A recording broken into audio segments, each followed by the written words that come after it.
Olá, vamos dar continuidade às videoaulas e agora a gente vai falar sobre funções intelectuais do cérebro, definindo algumas estruturas cerebrais e qual o seu papel em alguns aspectos cognitivos, intelectuais. Tá?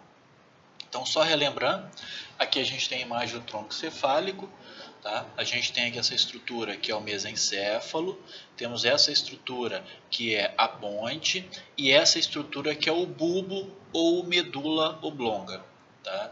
Vimos que existem alguns núcleos nessas estruturas que originam neurônios responsáveis pela ativação e pela inibição cortical. Vimos que existe a substância negra lá no mesencéfalo, que secreta dopamina. Dopamina pode ter resposta excitatória se associada a receptor D1 e resposta inibitória se associada a receptor D2. Temos os núcleos gigantocelulares, também lá na formação reticular entre o mesencéfalo e a ponte, que secreta acetilcolina, extremamente importante para ativar e excitar rapidamente o córtex e também para poder induzir o sono REM. Temos o locus coeruleus, localizado na transição do mesencéfalo para a ponte, que secreta norepinefrina, responsável por manter o córtex acordado, ativo. Tá? E temos, por último, um conjunto de núcleos definidos como núcleos da RAF, que se encontra na transição da ponte para a medula oblonga, para o bulbo, responsável pela secreção de serotonina, que é importante para poder inibir o córtex, ou seja, na verdade, inibir a área excitatória. Além disso, a serotonina também é importante para a sensação de bem-estar associada ao humor. Né? Então, a serotonina também está associada ao humor. Aí a gente vai entender algumas estruturas corticais, algumas estruturas lá do telencéfalo. Né? A gente vai dividir o telencéfalo em algumas áreas, alguns lobos e entender a função deles. Então, primeiro a gente tem um lobo frontal, que é a região mais anterior do telencéfalo. Tá? Uma das principais funções do lobo frontal está associada ao comportamento motor. Então percebam que grande porção do lobo frontal é destinado ao planejamento, à elaboração, à execução de componentes motores, como movimento intencional, movimento que eu quero realizar, seja correr, seja escrever, seja digitar no computador. Lá na região do lobo frontal também, mais inferior, predominantemente na maioria das pessoas, em mais de 95% das pessoas do lado esquerdo, a região denominada de área de Broca ou Broca, tá? Que é essencial para a geração da fala.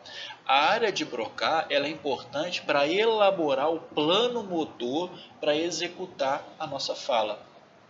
E também lá na região mais frontal do lobo frontal, né, que é o córtex pré-frontal, ele é responsável pela nossa personalidade, comportamento emocional e motivacional.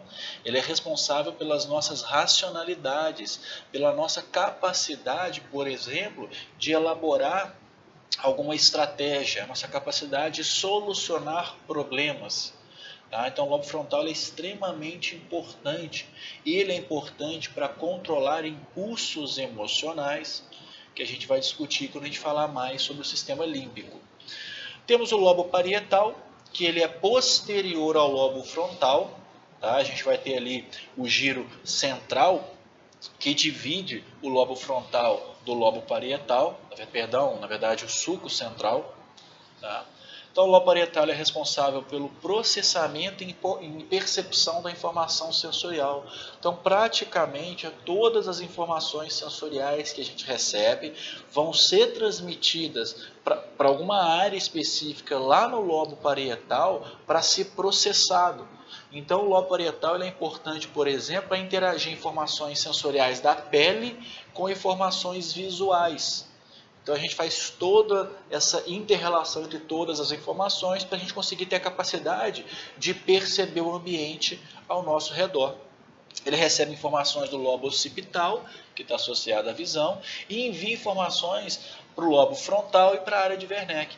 Ou seja, muito dos nossos movimentos de interação com o ambiente, por exemplo, são determinados a partir da informação que a gente recebe do lobo parietal. Se eu estou vendo um objeto, se eu estou sentindo alguma coisa. Temos o lobo occipital, basicamente a função dele é processamento e percepção visual. Tá? Então a gente tem áreas específicas no lobo occipital que vão ter funções diferenciadas quanto a alguns aspectos da visão. Tá? No entanto, do lobo occipital, a informação visual vai ser transmitida para áreas específicas, lá do lobo parietal, lá do lobo temporal, tá? Que a gente vai discutir mais à frente. O lobo temporal, né, a sua função está associada à percepção de informações relacionadas ao som, tá? Som de ruídos, quanto o som associado à fala. Tem função também no processamento da informação vestibular, então ele consegue captar informações que vêm lá das estruturas vestibulares, né, do ouvido interno, e consegue transmitir essa informação para áreas específicas, como o lobo parietal, para dar a noção da nossa posição no ambiente, que está associado ao nosso equilíbrio. Possui papel importante no processamento visual, no reconhecimento de faces.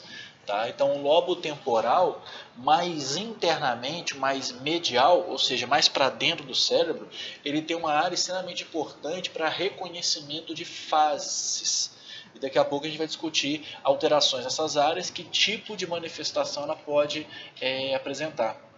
Temos a área de Wernicke, ou área de Wernicke, que está na transição do lobo temporal para o lobo parietal, e ela é responsável pela compreensão da linguagem, seja a linguagem falada, seja a linguagem escrita, tá? Seja a linguagem quando alguém escreve na sua pele, a gente consegue perceber e transformar isso no aspecto linguístico. Então a área de Wernicke é extremamente importante para isso. Temos o lobo temporal medial, tá? Que é mais medial em relação ao lobo frontal, ao lobo temporal, onde a gente vai ter o que a gente denomina de formação hipocâmpica, que participa do sistema límbico, extremamente importante para o aprendizado e também para o controle do comportamento emocional. Então aqui a gente tem as estruturas, só para a gente deixar mais claro, né? A gente tem aqui esse sulco, que é o sulco central, temos anteriormente o lobo frontal, temos aqui o lobo parietal, seria toda essa estrutura aqui, temos o lobo occipital e temos o lobo temporal. Aqui, o que está em verde significa a área do córtex motor primário. É dessa região aqui, mais especificamente o giro pré-central, aonde partem todos os neurônios que vão controlar o movimento. Tá? O que está em azul são áreas sensoriais primárias, ou seja, elas captam informações sensoriais. Aqui a gente capta informação sensorial visual, no lobo occipital. Aqui no lobo temporal a gente capta informação auditiva, informação sonora, e aqui na região do giro pós-central, do lobo parietal, a gente capta informações somatossensoriais, como sensação de tato, vibração na pele, sensação de dor. Tá? Então, se você sente um inseto andando no seu braço, é essa região que capta essa informação. O que está nesse tom mais bege são o que a gente chama de áreas associativas, extremamente importantes. O que significa áreas associativas? Elas vão pegar informações distintas e vão associar essas informações para dar para a gente uma outra capacidade mais especializada de interpretação daquela informação. Então, a propriedade de interpretar as informações que chegam às áreas sensoriais associativas denomina-se gnosia ou conhecimento. Ou seja, se eu não tenho mais a capacidade de interpretar uma informação, eu vou ter o que a gente chama de agnosia. Isso é uma classificação geral. Então, gnosia é a aquisição de informações, é o conhecimento daquele aspecto sensorial. De maneira geral, lesões nas áreas associativas podem gerar um conjunto muito grande de sintomas a depender da área lesada. Uma lesão na área auditiva pode gerar incapacidade de interpretar o significado dos sons. Então, eu posso ter uma agnosia auditiva. Eu posso gerar um padrão mais específico de amusia, que é a incapacidade de interpretar sons musicais. Afasia de percepção, que é a incapacidade de compreender a linguagem falada, ou seja, o indivíduo fala comigo, eu não tenho condição de entender o que ele está falando, de compreender e interpretar o sentido dessa fala. Se for a área associativa visual, eu posso ter incapacidade de interpretar o significado da palavra escrita, ou seja, eu posso ter um processo de agnosia associado à escrita, né, que é um tipo de dislexia, que a gente vai ver que é uma afasia visual. Eu não consigo entender a palavra escrita. Posso ter o que a gente denomina de prosopagnosia, tá? Só que aqui é uma lesão mais específica na região mais inferior do lobo temporal, na área de reconhecimento da face. Então a prosopagnosia é a incapacidade de reconhecer faces. No próximo vídeo a gente vai ter uma atividade, um teste simples, só para poder identificar se você possui algum grau de prosopagnosia. Claro que não é um teste que vai emitir um diagnóstico. Podemos ter agnosia somestésica ou síndrome de negligência. O que significa isso? Somestésico vem da associação da percepção do ambiente ao redor em relação a estímulos táteis, estímulos sensoriais da pele, dos músculos, dos ossos.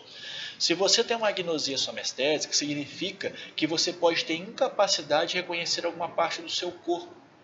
Por curiosidade, depois pesquise na internet uma síndrome denominada de síndrome da heminegligência, que é uma lesão mais específica do lobo temporal do lado direito, em que o indivíduo simplesmente ignora que existe o lado esquerdo do corpo dele. Então tudo que ele faz é apenas do lado direito. Ele não reconhece o lado esquerdo como sendo o seu corpo. Então lesões em áreas associativas motoras causam o que a gente chama de apraxia. Tá? A organização do movimento vai ficar alterada, o indivíduo não consegue realizar tarefas motoras simples, como botar camisa, calçar sapatos, pentear, digitar, etc. O indivíduo com lesão na área de Broca, que é responsável pela elaboração motora da fala, ele vai gerar uma apraxia motora de fala, ou seja, ele vai ter uma incoordenação na execução do movimento da fala. Então aqui a gente tem uma imagem mostrando essas áreas. Tá? Perceba nessa segunda imagem aqui, a área de Wernicke, ela recebe informações auditivas, informações visuais e informações somáticas, extremamente importante para o entendimento da comunicação associada à leitura, associada à fala, associada ao tato. Tá? Então a área de Wernicke é extremamente importante para a nossa comunicação com as outras pessoas, entender o que as outras pessoas estão falando, o que está escrito. Tá? Então a gente vai entender daqui a pouco a grande importância da área de Wernicke. Todas as áreas do córtex têm extensas conexões eferentes e aferentes com o tálamo, ou seja, a gente tem um tálamo lá no diencéfalo, ele recebe informações tanto de cima para baixo, quanto ele mesmo manda informações de baixo para cima. Quando as conexões talâmicas são interrompidas, as funções da área cortical correspondente ficam quase completamente perdidas, ou seja, lesões no tálamo podem gerar comprometimento em várias áreas específicas do córtex. Tá? De maneira geral, lesões no tálamo podem ser muito mais graves para o indivíduo do que lesão em determinada área cortical, porque uma lesão em pequena área do tálamo pode gerar uma repercussão muito grande no indivíduo. Essa comunicação do tálamo com o córtex forma o que a gente chama de sistema tálamo-cortical. Tá?